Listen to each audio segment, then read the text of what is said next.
Alright guys, so let's do a quick teardown just to see what's inside. I'm also curious of what kind of vibration function they're using now in this very tiny handheld. The handheld, yes, I said it quite weird, like handheld. Yeah, it's me, Handheld, yes. I'm going to open it up, because this is like we call a pretendo, yes. Sorry, I just needed to do that. Well, let's remove the 4 screws, because these things are like super easy to open up. Okay, so is it me, or are there like a lot of stuff not connected to the PCB or soldered on it?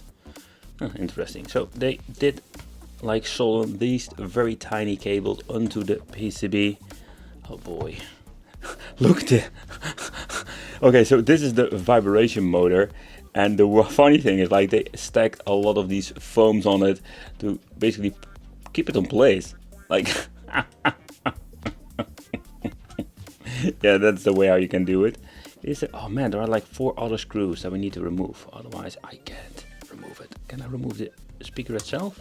Oh crap, I think I just basically broke it. Okay, let's put it back together.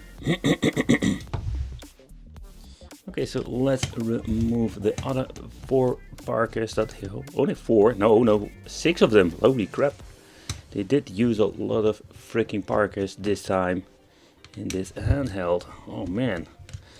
And I'm understanding like this will keep everything in place, like the button membranes, stuff like that.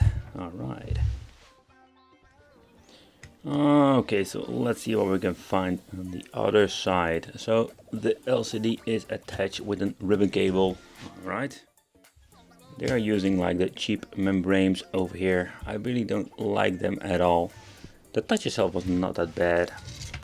Okay, so at the front we're going to get some information when this device has been made. So maybe I can better use, yeah, I think I can better remove the screen protector this way.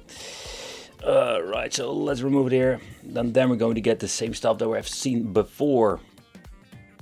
Okay, so let's do a quick tour on the PCB itself. We're going to get 4 foams over here that holds the LCD in place. If these are not here, basically the LCD will touch the chip over here too.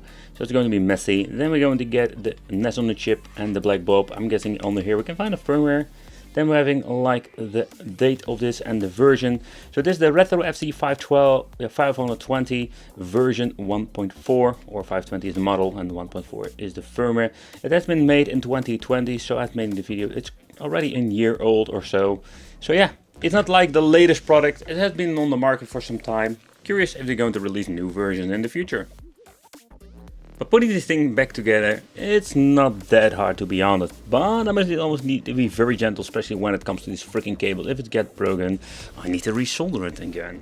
And Wicked does it like that.